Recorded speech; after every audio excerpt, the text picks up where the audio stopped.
Hello, everyone! I am Krooked, and this is Unscripted, the series where I take a completely unscripted look at games and give it a 1 through 10 rating. This is Mega Man X. Where to start? So, for backstory, for anyone who doesn't know, back in the 90s, Keiji Inafune, which I totally butchered his name, was kind of tired of Mega Man. Wanted to do something a lot cooler, a lot more advanced, and he originally had a concept for a new version of Mega Man that had red armor and a sword and was like super, super cool. Capcom was like, I don't know about that. It's a little bit too different from normal Mega Man. Can you change it up a little bit? And he said, yeah, sure. So Inafune worked on things, and what we got was Mega Man X. As a game that was built to show off the Super Nintendo's abilities, as well as show off what Capcom can do with the original Mega Man series, we got Mega Man X. And right from the get-go, it's cooler than Mega Man. It has like this super intense music. It has a more grown-looking character with a lot more detail. Tons of just different features, such as being able to climb on walls, and a little bit more that we're going to get into shortly. But this game was something special when it came out. For many people who were fans of Mega Man, this just seemed like natural progression. If you weren't a fan of Mega Man, this might have changed your mind because, well, this is awesome. And there's not much else to say about it in terms of the backstory. So, let's get into the actual game. I'm going to let you know right from the get-go, I have a bias. This is one of my favorite games of all time. I have a tattoo of Zero. Like, I love this game so much. And, oh gosh, there's just so much. So right from the get-go, you see all this awesome, cool stuff, and then you get to the end of the level, and instead of a robot master, you get this completely unnamed creature in a mech suit who I could fight, but you can't beat Vile here. And he basically just walks up, rocks you, paralyzes you, picks you up, and goes, now I'm gonna kill you. And then this happens.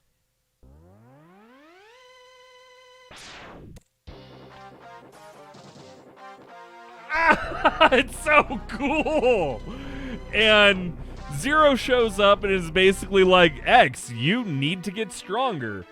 You can't just go headstrong in and take everything out. But, we'll be able to do this, you just need to get more powerful. And it kind of sets up the whole story, which before, Mega Man didn't have a story unless you watched the opening cutscene, and then, you kind of had to watch the ending cutscene to get the story. Other than that, it was kind of just making it up.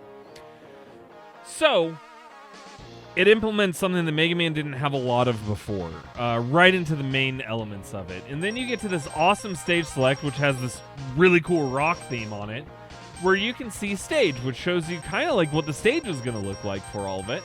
You can also switch to map, which shows you where each one is located on a map, which I think is awesome. And it lets you select like the main thing too. And then you can see specs, such as their height, their weight, what attacks they have. So this game is basically like, how do you want to play? I always just stick to stage, and like Mega Man, you get to pick which robot master you want to go after first. It has cool music, just like the original Mega Man, and it shows you who it is with their name, just like the original Mega Man games. But, even though this starts off like a regular Mega Man game, things start getting different really quick. And once I get past this little opening area, you're going to see what I mean. You can pick other Robot Masters to go through too, but the reason that everyone should probably pick Chill Penguin here is because of what Chill Penguin's level offers. And it's also kind of, in my opinion, one of the most classic Mega Man levels. You know, you play this and you're like, okay, yeah, this feels like it would be an Iceman stage or something. So you're going through, and it's really, really enforcing the mechanics if you haven't experienced them in the first level. Like, say you got through the first level without ever jumping against the wall. You're going to learn that mechanic right here because there's no way to make that jump without jumping on the wall. This one's the same way. And it does it in a safe way where you're not taking damage because you can't get up. You're learning where it doesn't really make a huge difference. So as you're going along, you come across this capsule. These don't exist in Mega Man. And you see a hologram of Dr. Light who basically introduces himself, tells you who he is, and at the end, he tells you, hey, I made this power-up for you. Now jump into this capsule and get the power-up. So right now, for all intents and purposes, I'm Mega Man. There's nothing special about me. Then I jump in this capsule, and this mechanic changed Mega Man forever. It changed side-scrolling platformers forever.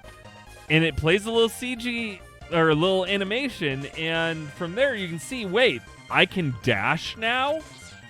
This changed Mega Man so much that going back to the old Mega Man games almost feels slow. Because now, you have the ability to dash. You can explore terrain in ways that the original Mega Man could only dream of. No more rush jet needed here because you can just speed along. Then later in the same level, it introduces you to Ride Armor and tells you, yeah, you get this too, where you get to duke it out with other ones. And this entire game basically says, if you pick a level and play it, you're going to be introduced to the new mechanics. You're going to see what the new mechanics do, and it's going to inspire you to play way more of the game. It's such a good game. And that's not the only armor piece that you get. Throughout the rest of the game, there's a lot more pieces of armor that you can get, such as a headpiece, a torso, and arms. And they all have their own unique benefits that they grant Mega Man, which is even cooler. It's kind of like you feel you're getting stronger throughout the entire game, which the Zelda series does really good. And now you kind of get that same example from Mega Man. So, I've sung a lot of praises about this without talking about the controls, the visuals. Well, I kind of talked about the visuals, and I actually lost against Chill Penguin. I haven't done that in ages. The visuals are great. The controls, it's fluid. It plays like Mega Man, but better. The sound, this whole soundtrack has been stuck in my head for nearly 30 years.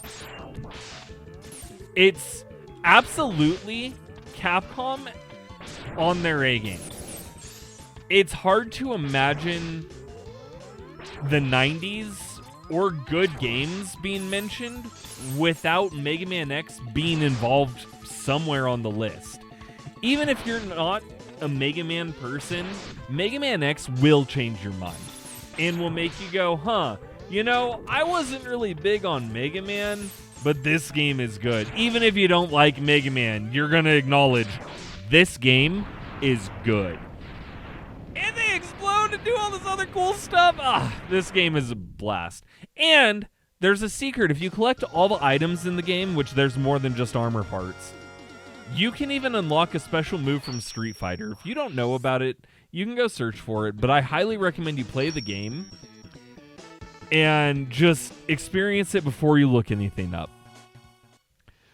Mega Man X for the Super Nintendo, and I don't think this is a surprise to anyone, can only be described as a perfect game. It does everything so correctly in so many ways.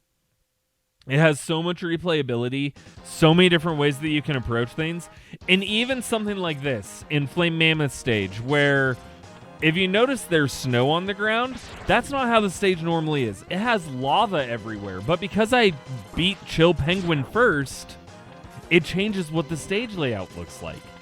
In the same way of if you beat Launch Octopus and go to Sting Chameleon stage, it changes the layout.